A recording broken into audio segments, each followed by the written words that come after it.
Fala, gente boa! Bem-vindos de volta ao nosso devocional. Com bom começo de semana aí para você nessa segunda-feira. Espero que você esteja bem. Hoje nós estamos começando a semana, mas terminando o capítulo 10 de Provérbios. E, na verdade, a gente vem numa sequência já de provérbios que falam sobre o final do ímpio e o final do justo, ou o final do tolo, o final do sábio, né? Mais ou menos a mesma ideia. E aqui no capítulo 10, no versículo 25, que é o último que nós vamos estudar, ele vai dar mais uma pincelada nisso e vai nos convocar, nos convidar a gente viver o hoje com a eternidade em mente. Viver o hoje com a eternidade em mente. Vamos olhar o que o texto diz pra gente? Depois nós vamos descascar ele juntos. Olha só, capítulo 10, versículo 25 diz assim: Passada a tempestade, o ímpio já não existe, mas o justo permanece firme para sempre. Olha que interessante, para sempre, né? E como eu te falei, aqui já vem de uma sequência. Nós falamos, né, na última vez sobre o tolo encontra prazer na má conduta, mas o homem cheio de entendimento deleita-se na sabedoria. O 24 que a gente não leu. O que o ímpio teme acontecerá, mas os justos desejam que lhe seja concedido. O que os justos desejam lhe será concedido. Então, está fazendo aqui já alguns contrastes entre o insensato e o justo, né? E aqui ele vem com essa nova perspectiva sobre as tempestades que vêm e o justo que permanece para sempre. Aqui ele vai nos fazer olhar, além da conduta, além das falas, além do hoje do ímpio ou do justo, do nécio ou do sábio, né, do tolo ou do sábio, ele vai nos fazer olhar a longo prazo. E isso, gente, é importantíssimo para nós. Por quê? Porque eu e você teremos momentos em que nós seremos tentados a olhar para o agora, procurar um atalho e talvez abrir mão do futuro por um agora melhor. Abrir mão do futuro por um agora melhor. E aqui ele lança a nossa visão para, cara, além do horizonte. Para nos lembrar que aquilo que a gente faz agora vai afetar o nosso futuro também. Olha mais uma vez aqui o que ele diz. Passada a tempestade. Passada a tempestade. Então nós estamos olhando depois de um tempo. Veio uma tempestade, né, teve o seu efeito naquela região, passada a tempestade. É para lá que nós estamos olhando. É para lá que nós estamos olhando. Por quê? Porque todos nós, mais cedo ou mais tarde, passaremos por tempestades. Todos nós, na nossa vida, mais cedo ou mais tarde, enfrentaremos tempestades. E é na tempestade que você descobre algumas coisas. Por exemplo, é na tempestade que você descobre se o seu terreno é bem drenado, né? Você vai lá, compra um terreno maravilhoso, nossa, que lindo, nossa, maravilhoso, baratinho, né? Aí vem a tempestade e você descobre que teu terreno virou uma piscina. É na tempestade que a gente descobre se o barranco atrás da sua casa está firme. É na tempestade que a gente descobre se o telhado da sua casa está bem impermeabilizado, né? É na tempestade que a gente descobre se as raízes das árvores são profundas ou se são rasas, né? A tempestade, ela não causa problemas em si, ela revela problemas. Isso é importante. A tempestade não causa em si problemas, ela revela problemas. Às vezes tem pessoas, né, que passam por uma tempestade e falam: por que Deus está fazendo isso?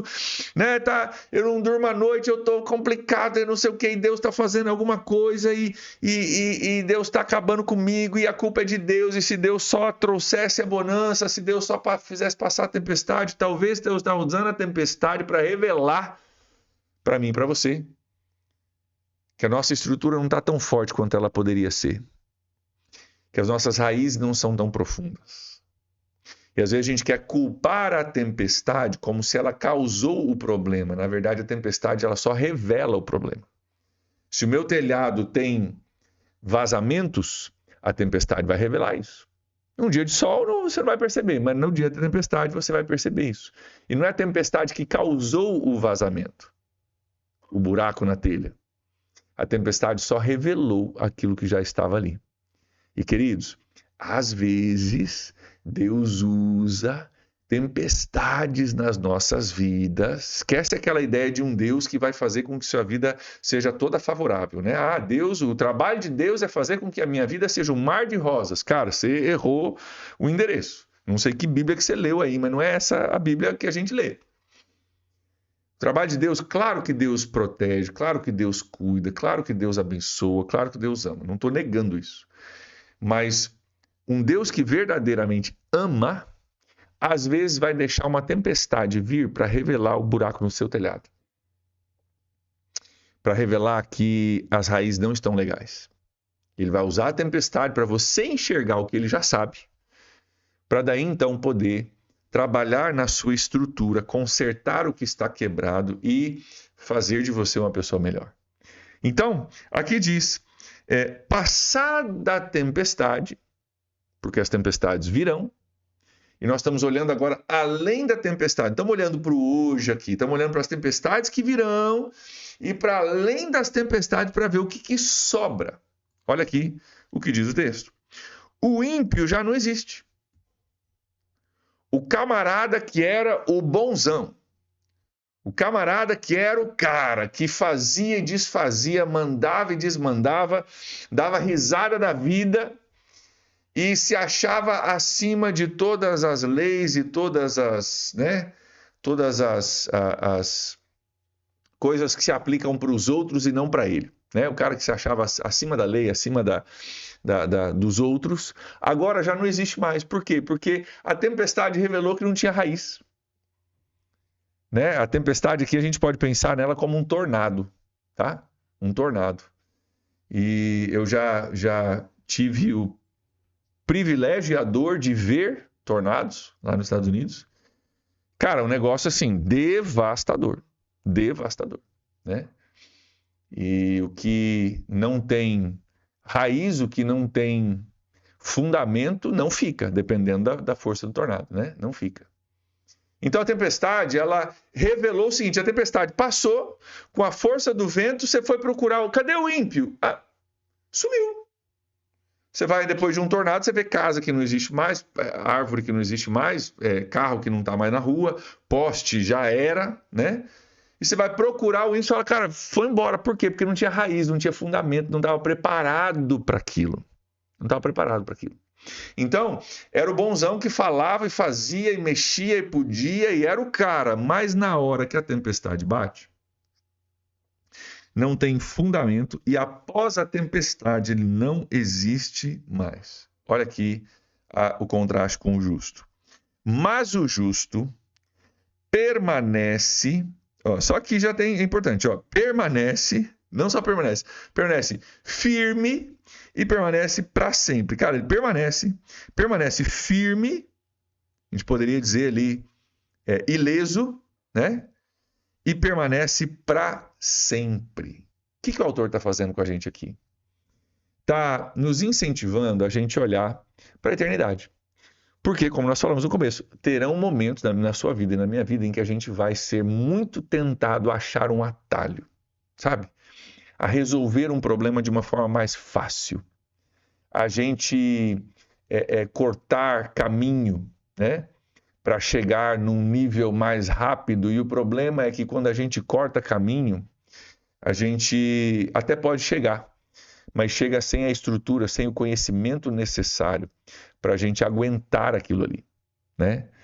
Eu gosto de uma frase que diz assim, que o talento pode te levar a uma posição, seja essa posição política, econômica, no seu trabalho, no ministério. O talento pode te levar a uma posição, mas é o caráter que te mantém lá.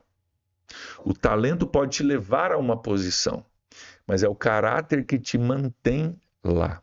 Principalmente na vida, gente, né? O nosso talento, o nosso esforço pode nos levar a algumas posições, legal. Mas o que nos mantém lá é o nosso caráter. E caráter não se faz no micro-ondas. Caráter não é miojo de 3 minutos instantâneo. né? Caráter é forjado ao longo do tempo, é forjado inclusive nas tempestades, é forjado o nosso caráter. A gente sabe que plantas que passam por tempestade, por ventos, têm raízes mais fortes, né? Então, o justo permanece firme para sempre. Deixa eu te falar, que tipo de vida você quer viver a longo prazo? Você quer ser um daquele que faz e desfaz, mas quando passa a tempestade, ninguém mais ouviu falar dele? Já viu gente assim? Já viu? O cara é o cara faz, o cara tá podendo, o cara trocou de carro, o cara, né, tá vivendo, né? Como a gente dizia antigamente, é o rei da cocada preta, né? O cara é o cara pode tudo, o cara é poderoso, o cara tá ostentando, mas aí você olha dali 5 anos e fala, cadê o cara? Sumiu. Né? Ou sumiu porque teve problemas por falta de caráter, teve que ir embora, ou sumiu porque foi preso, né? Ou sumiu por causa de alguma outra coisa, mas sumiu. Você vê, cara, é aquilo que a gente vem falando desde o começo, né? Fogo de palha. Fogo de palha. Cara, você bota fogo em palha, é um negócio assim incrível, né? Mas você volta 5 minutos depois, não tem mais nada. Não tem mais nada. Então, é esse tipo de pessoa que nós queremos ser ou queremos ser o justo que permanece para sempre? Para chegar no nível do justo que permanece firme para sempre, talvez o caminho seja um pouco mais demorado. Talvez o processo seja um pouco mais... tem que ser um pouco mais cuidadoso, né? Fogo de palha, você acende um fósforo, joga, já pega, rapidinho, não precisa nem se esforçar. Agora, quando você quer colocar fogo numa lenha, por exemplo, você precisa trabalhar aquele fogo e trabalhando a lenha para fazer pegar o fogo. É mais demorado, é mais chato, tem que ter mais conhecimento. Mas quando a lenha pega, ela permanece queimando por um bom tempo. Então, queridos, a vida e o caráter de Cristo sendo formado em nós não é uma coisa que é formada da noite para o dia. Não é de micro-ondas, não é miojo, né? Estamos falando aqui de uma coisa que demora tempo, mas que permanece depois de feito. Que eu e você possamos ser motivados hoje pela eternidade. Motivados não por aquilo que eu vou poder colher hoje, agora, né? Mas aquilo que eu quero colher lá no futuro, né? Você conhece bem as ilustrações, né? Se você quiser colher repolho, você planta hoje, daqui 3 meses você está colhendo, né? Maravilha.